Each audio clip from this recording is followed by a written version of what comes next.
சேத்து கடலாக இருக்கிறதுனால மீன் உற்பத்தி ஜாஸ்தியாக இருக்கும். புள்ளி நண்டு, நீலக்கால் நண்டு பெங்களூரு, கல்கத்தா இங்கே வந்து மார்க்கெட்டிங் பண்ணுறோம். அந்த கட்டத்தில் வர குறைஞ்சிட்டு தான் வருது, பெஸ்ட்டாக போயிட்டு இல்லைன்னு. இப்போ இந்த கோடியக்கரையில் வேதாரணி அந்த கிழக்கு கடற்கரை சாலையில் தொழில் பண்ண முடியாது, காற்று இந்த வட காற்று படிப்படியாக தூத்துக்குடிக்கு போக்குள்ள ஒரு ரேட்டு, அது வெளிநாட்டு போக்குள்ள ஒரு ரேட்டு.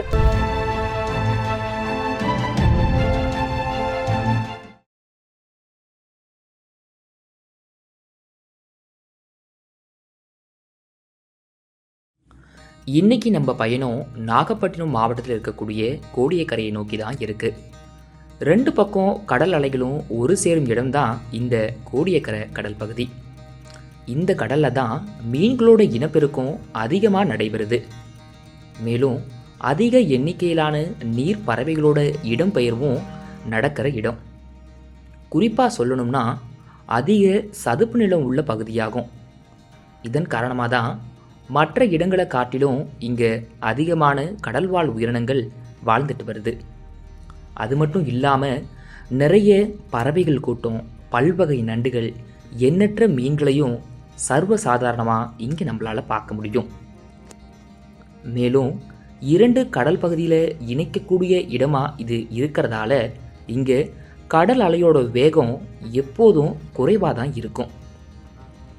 இங்கு மீனவர்கள் வலையில் சிக்கக்கூடிய மீன்களாகட்டும், நண்டுகளாகட்டும் வெளிநாடுகளுக்கு எப்படி பயணமாவது, அவங்க எந்த முறையில் நண்டுகளையும் மீன்களையும் பிடிக்கிறாங்க அப்படின்றத பற்றி இந்த காணொளியில் முழுமையாக தெரிஞ்சுக்கலாம் வாங்க. எங்கள் ஊரில் பொதுவாக வந்து அக்டோபர் மாதம் முதல் மார்ச் மாதம் வரை மீன்பிடி சீசன். இந்த மீன்பிடி சீசன் காலங்களில் வந்து வெளியூர் மக்கள் வந்து குடும்பங்களோட தங்கி பிடிப்பாங்க, சில மீனவர்கள் தனியாக வந்து மீன் பிடிப்பாங்க. இந்த அந்த 3-4-6 மாதத்துக்குள்ளே கிட்டத்தட்ட ஒரு 150 கோடி டு 200 கோடி ரூபா டேர்ன் ஓவர் ஆகுது.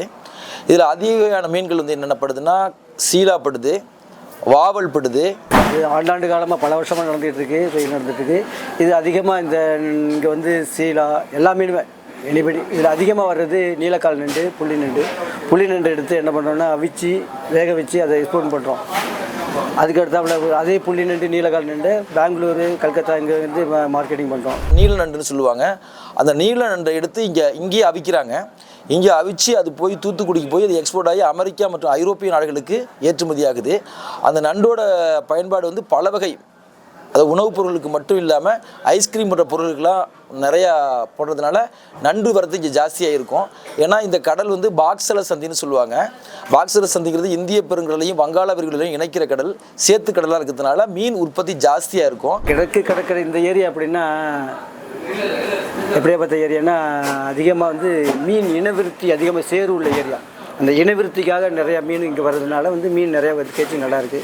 ராமேஸ்வரம் மீன் அங்கெல்லாம் இந்த இறால் இது கொஞ்சம் ஆழ்கடலில் பண்ணுவாங்க. இங்கே எல்லாம் கரை தொழிலாக பண்ணுவாங்க. இது கிட்டத்தட்ட ஒரு 4 கிலோமீட்டர் 5 கிலோமீட்டர் பண்ணி பண்ணுவாங்க. இது வந்து இங்கே சீசன் ஒர்க்கு தான். இது அந்த மீன் உற்பத்தி ஜாஸ்தியாக இருக்கிற நேரங்களில் வெளி மாவட்ட மீனவர்கள் அங்கே வந்து அதிக மீன் பிடிக்கிறது வழக்கம். அதனால் வெளி மாவட்ட மீனவர்கள் வரக்குள்ள எங்கள் ஊர் வந்து நல்லா மீன்பிடி நல்லா இருக்கும். அதனால் பலதரப்பட்ட மீன்கள், பல வகையான மீன்கள் இங்கே கிடைக்கிது. நண்டு கிடைக்கிது, வாவல் கிடைக்கிது, உள்ளம் கிடைக்கிது, காளா கிடைக்கிது, பாறை கிடைக்கிது, நிறைய வகையான மீன்கள் இங்கே கிடைக்கிது. அமாவாசை நைட்டில் சீலா மீன் வர்றது வாய்ப்பு நிறையா இருக்குது. மற்ற கடலுடைய கிளைமேட் வந்து நல்லா இதாக இருந்தால் வந்து அப்போ நண்டு வர்றது வாய்ப்பு இருக்குது. கடல் தெளிவாக இருந்தால் மற்ற சின்ன மீன்லாம் வர்றதுலாம் வாய்ப்பு இருக்குது. நிறையா மீன் இதெல்லாம் அனுபவத்தில் தெரிஞ்சுக்கிட்டது தான், வேறு நம்மளும் இல்லை. தமிழ்நாட்டில் பண்ணுறாங்க. இங்கே கடலூர் வருது, ஆந்திராவிலேருந்து வருது. ஆனால் எல்லாம் இங்கே தான் வந்து பிக்கிங் பண்ணுறாங்க. ஆந்திராவிலேருந்து நல்லா வருது, நிறையா வருது. இங்கே அதிகமாக இருக்கிறதுக்கு என்ன காரணம்னா இந்த காற்று பருவநிலை இந்த காற்று இங்கே அடிக்கிறதுனால இங்கே தொழில் பண்ணுறது ஏற்ற உகந்ததாக இருக்குது. அந்த சைடு இப்போ இந்த கோடியக்கரையில் வேதாரணி அந்த கிழக்கு கடற்கரை சாலையில் தொழில் பண்ண முடியாது, காற்று இந்த வட காற்று அடிக்கும். இந்த காற்று இங்கே வந்து பருவநிலை கரெக்டாக இருக்கிறதுனால இங்கே பண்ணிகிட்டு இருக்காங்க. கோடியக்கரையில் வந்து இங்கே பிடிக்கிற நண்டு வகைகள் வந்து 2 வகையான நண்டுகள் அதிகமாகப்படும். நீலக்கால் நண்டு, 3 புள்ளி நண்டு. அந்த நீலக்கால் நண்டுங்கிறது தான் ஹை குவாலிட்டி. அந்த குவாலிட்டியான நண்டு இங்கே வந்து நான் எங்கள் மீனவர்கள்ட்ட இங்கே கொள்முதல் பண்ணுற விலை வந்து 450 ரூபா அந்த ரேஞ்சில் போயிட்டுருக்கு. சில நேரங்களில் 500 போகும். 450 ரூபா போகிற நண்டு வந்து தூத்துக்குடிக்கு இங்கேருந்து அவிச்சு தூத்துக்குடிக்கு அனுப்புகிறாங்க. தூத்துக்குடிக்கு அனுப்பி அந்த நண்டை தரம் பிரிக்கிறாங்க. பிரித்து அந்த நண்டோட சதை தனியாக பிரிக்கப்பட்டு 400 கிராம் 9,000 ரூபாய் அந்த ரேட்டுக்கு போகுது. அதுக்கு பிறகு அந்த நண்டு வந்து அமெரிக்காவுக்கு எக்ஸ்போர்ட் ஆகுது. அமெரிக்காவுக்கு எக்ஸ்போர்ட் ஆகி அது பல மடங்கு வியாபாரம் பண்ணுறதா சொல்கிறாங்க. அதுக்கு பிறகு அந்த ஓடு வந்து ஐஸ்கிரீம் தயாரிப்புக்கும் மற்ற வகை பலதரப்பட்ட இதுகளுக்கு இது பயன்படுதுன்னு சொல்லிக்கிறாங்க. அது அமெரிக்கன் கம்பெனி அதிகமாக இந்த நண்டு எங்கே எக்ஸ்போர்ட்டிங், ஏன்னா இந்தோனேஷியா தான் அதிகமாக உற்பத்தி ஆகிற இடம். இந்தோனேஷியாவில் வந்து போக தான் மற்ற நாட்டுக்கு அதில் அதிகமாக இருக்குது. இது ஜப்பான் போகும், ஃப்ரான்ஸ் போகும். அந்த ஏஜெண்ட்டை பொறுத்து நம்மளுக்கு குவான்டிட்டி இங்கேருந்து அனுப்புறது தான் நம்மளுக்கு வேலை. அவங்க எக்ஸ்போர்ட்டராக கேட்கணும். பொதுவாக அமெரிக்காவில் வந்து இந்த நண்டை சாப்பிட்டா மருத்துவ ரீதியாக உடல் நலத்துக்கு நல்லதுன்னு அங்கே உள்ள டாக்டர்கள்லாம் சொன்னதுனால அமெரிக்க மக்கள் அதிகமாக இந்த நண்டை வாங்கி சாப்பிட்றாங்க. அதனால் கோடியக்கரையில் கிடக்கிற நண்டு அதிகமாக அமெரிக்காவுக்கு தான் போகுது. மற்றது வந்து ஐரோப்பிய நாடுகளுக்கும் ஏற்றுமதி செய்யப்படுகிறது. அதோட இந்த நண்டு வந்து அதிகமாக படும் பொழுது விலை குறையிறதும் குறைச்சி போகிறதும் அதிகமாக இருக்குது. எடுத்துக்காட்டாக 2 வருடங்களுக்கு முன்னாக இந்த நண்டு வந்து 1000 ரூபாய் விற்றுச்சு. அப்போ வந்து வெளிநாட்டில் அதிகமாக இந்த நண்டு தேவைப்பட்டுச்சு. அதனால் பல ஐரோப்பிய நாடுகள், அமெரிக்க நாடுகள் போன்ற நாடுகளுக்கு இது ஏற்றுமதி செய்யப்பட்டுச்சு. தற்சமயம் அந்த எக்ஸ்போர்ட் குறைஞ்சிருக்கிறதுனால இப்போ 450 ரூபா ரேஞ்சுக்கு போகுது. இது வந்து படிப்படியாக தூத்துக்குடிக்கு போக்குள்ள ஒரு ரேட்டு, அது வெளிநாட்டு போக்குள்ள ஒரு ரேட்டு அப்படி ஏறுது. அதை சரியாக சொல்ல முடியாது. ஒரு நாள் அந்த கேச்சிங்கை பொறுத்து தான் அது சொல்லலாம்ட்டு. ஒரு நாளைக்கு 4 டன் வரும், ஒரு நாளைக்கு 20 டன் 30 டன் வரும். அது வந்து அந்த பருவநிலை மாற்றம் இருக்கிற பருவநிலை சொல்கிறாங்கல்ல, அதுக்கு தகுந்த மாதிரி ஒவ்வொரு மீன் வரும். என்னென்னா நிரந்தரமான ஒரு ரேட்டுங்கிறது இதுக்கு இல்லை. குவான்டிட்டி வரதை பொறுத்து ரேட்டு கிடைக்குது. இந்த தொழில் வந்து காலகட்டத்தில் வர வர குறைஞ்சிட்டு தான் வருது, பெஸ்ட்டாக போயிட்டு இல்லைன்ட்டு. இதான் நிலவரம். இப்போ புரட்டாசி மாதம் மட்டும் மீன்பிடிச்சி கொஞ்சம் தொழில் ரேட்டு கம்மியாக இருக்கும். அது மாதிரி விரத தினங்களில் இப்போ ரேட்டு குறைஞ்சிருக்கும். இன்றைக்கி கூட எடுத்துக்கிட்டிங்கன்னா இன்றைக்கி அமாவாசைங்கிறதுனால இன்றைக்கி ரேட்டு போகலை. இன்றைக்கி பார்த்தீங்கன்னா 550 ரூபா 600 ரூபாய்க்கு போன நண்டெல்லாம் இன்றைக்கி 450 ரூபாய்க்கு தான் போயிருக்கு.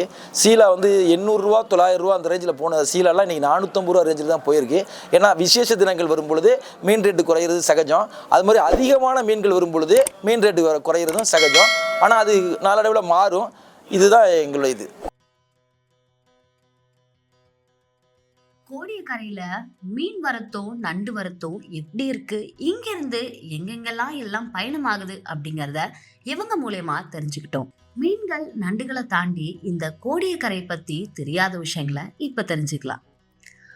வரவங்களை வசீகரிக்கிற ஒரு அழகிய கிராமம் தான் இந்த கோடியக்கரை. பல சிறப்புகளை உள்ளடக்கி வச்சிருக்க இந்த இடத்த எல்லாரும் பார்க்கணும் அப்படின்னு தான் சொல்லணும். இந்த கிராமம் நாகை மாவட்டம் வேதாரண்யம் பக்கத்துல தான் இருக்கு.